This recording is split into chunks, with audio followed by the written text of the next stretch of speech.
Hello കൂട്ടുകാരി, അസ്സലാമു അലൈക്കും. നമ്മളെ പുതിയ വീഡിയോയിലേക്ക് എല്ലാവർക്കും സ്വാഗതം.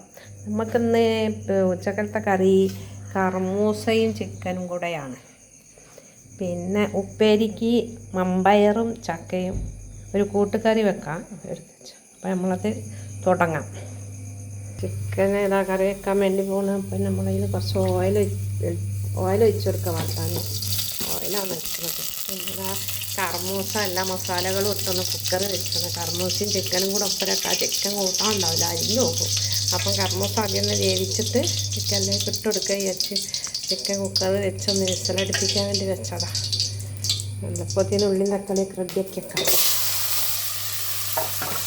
അപ്പോൾ ഈ ഉള്ളിയൊക്കെ വാട്ടിയാൽ ചിക്കൻ ഒന്നിട്ട് നല്ലോണം ഒന്ന് ഇളക്കിയൊക്കെ റെഡിയാക്കി വെച്ചാൽ നമുക്ക് കർമൂസൊക്കെ വേവിച്ച് അതിലേക്ക് ഒഴിച്ചു കൊടുക്കാം.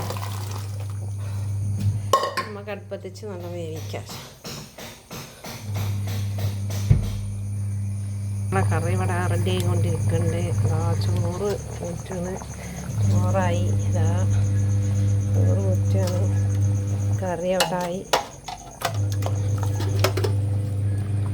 ചിക്കനും കർമൂസയും കറിയാണ്. മമ്പയർ റെഡിയാക്കുക. അതിനുള്ള മമ്പയർ ആദ്യം അതുപോലെ ഒന്ന് വേവിക്കാൻ വേണ്ടി വെച്ചിട്ടാണ്. ഒരു കുക്കറിൽ 2 വിസിലടിച്ചിട്ട് നമുക്ക് ചക്ക അതിലേക്ക് ലാസ്റ്റ് ഇട്ടെടുക്കുക. അതിലേക്കുള്ള അരപ്പിനുള്ള സാധനങ്ങൾ ഇതെടുത്ത് വെച്ചത് ഉള്ളി, വെളുത്തുള്ളി, ജീരകം, പച്ചമുളക്. തേങ്ങ ഒന്ന് അരച്ചെടുക്കുക. നമുക്ക് തേങ്ങ ഒക്കെ പാടെ ഒന്ന് ഒതുക്കിയെടുത്ത് നല്ല അരഞ്ഞില്ല ഒന്ന് ഒതുക്കിയെടുത്ത് എല്ലാ സാധനങ്ങളും ഇവിടെയാണ് വെക്കൽ. മോൻ്റെ പാത്രം സ്റ്റോർ റൂമിലാണ്. ഫ്ലാസ്കിലൊക്കെ വെള്ളമാക്കി വെച്ചാണ്. വീട്ടിലൊക്കെ അടിച്ച് ആയിക്കണം. ഇത് ഒരു 200 മമ്പയറാണ്. അതിലേക്ക് അരമുറി തേങ്ങ, 2 പച്ചമുളക്, കുറച്ച് ചുവന്നുള്ളി, കുറച്ച് വെളുത്തുള്ളി കുറച്ച് ജാസ്തി എടുത്തിട്ട് എല്ലാവർക്കും ഗ്യാസ് അവിടെ. ഉള്ള ചക്ക കുഞ്ഞാക്കി അരിഞ്ഞതാണ്.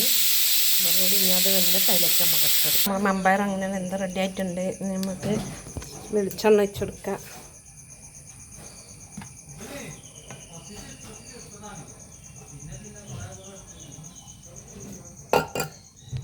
ഇട്ടെടുത്ത് നമ്മൾ നല്ലോണം പൊട്ടി പൊരിയട്ടെ.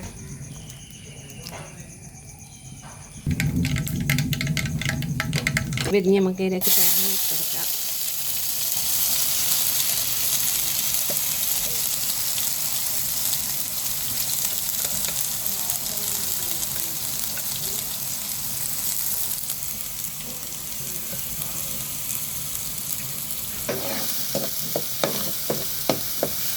ഈ തേങ്ങയിലേക്ക് ചക്ക ഇട്ട് കൊടുക്കുന്നുണ്ട്. ഇപ്പോഴാണ് ചക്ക വേവിച്ചില്ല കേട്ടോ. ചക്ക എപ്പോഴാണ് ഇട്ടെടുക്കുന്നത്. പക്ഷെ നല്ല അരിയാൻ പറ്റില്ല, അതുകൊണ്ടാണ്.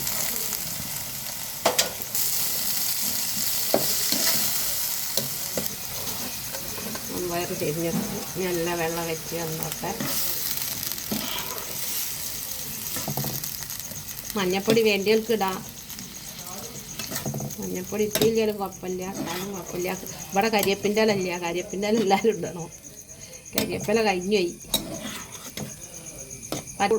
ഇടണം വറവിടുന്നതിൽ. പക്ഷെ അത് രണ്ടും ഇവിടെ ഇല്ല. അപ്പോൾ നമ്മളുള്ളത് വെച്ച് അഡ്ജസ്റ്റ് ചെയ്ത് എല്ലാവരും ഇട്ടോളൂ. ഇതാണ് നമ്മളെ പപ്പടം. ഈ പപ്പടം നല്ല പപ്പടമാണ്. നല്ല പൊരിച്ചാൽ നല്ല ഫുള്ളായിട്ട് പൊള്ളി വരും. നല്ല ടേസ്റ്റാണ് ഇത് കഴിക്കാൻ. ഇതാണ് നമ്മൾ സ്ഥിരമായിട്ട് ഉപയോഗിക്കുന്ന പപ്പടം. ഇത് നമ്മളെ നാട്ടുകാരൻ്റെ പപ്പടമാണ്. കരുവന്തിയത്തുള്ള ആളാണ് ഈ പപ്പടം ഉണ്ടാക്കി സെയിൽസ് ചെയ്യണേ. നല്ല അടിപൊളി പപ്പടമാണ്. ഞങ്ങളെല്ലാ പണിയും കഴിഞ്ഞ് എല്ലാ ചോറും കറിയൊക്കെ ഇതിലാക്കി ഇവിടെ കൊണ്ടുവച്ച് ഒക്കെ റെഡിയാക്കി ഇട്ട് അടുക്കളയിലെല്ലാ പണികളും കഴിഞ്ഞ് സമയം 8 മണി ആയിട്ടുള്ളൂ. രാവിലെ ഇപ്പോൾ ചായ അടിച്ചിട്ടില്ല. ചായ നമ്മൾ കുടിക്കണം. കുട്ടി നമ്മളെല്ലാ പണിയും കഴിഞ്ഞ് ഒലുമ്പി വെള്ളം ഒഴിവാക്കിയിട്ടാണ് ഞാൻ അതെടുത്ത് ഉണക്കാണ്ട്. വീഡിയോ ഇഷ്ടപ്പെട്ടാൽ ലൈക്ക് ചെയ്യുക, കമൻറ്റ് ചെയ്യുക, സബ്സ്ക്രൈബ് ചെയ്യുക. എല്ലാവരും അസ്സലാമു അലൈക്കും.